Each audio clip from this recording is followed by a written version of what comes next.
Tral khoa lâu mùi tụi ni lên cô là lâu cả đi tôn tụi ôm xì lâu lim lại đi tê cả tôn kia riêng bội tê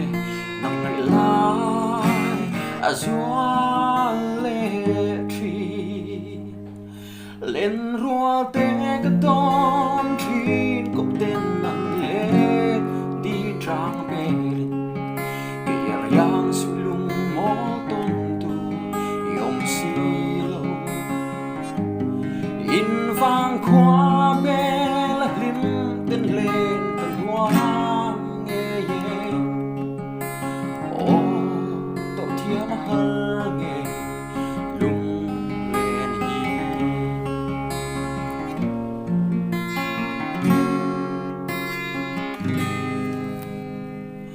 nâng lui cái tôn kira pan lại trong tôn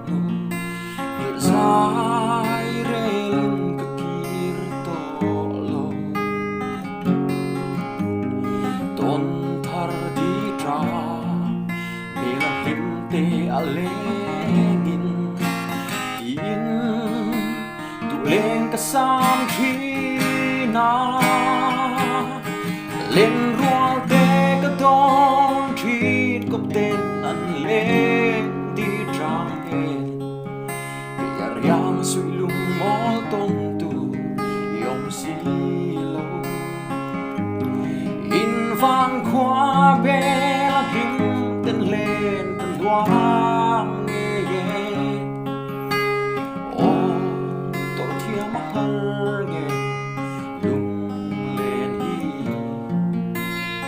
ô tổ thiêm hơ nghe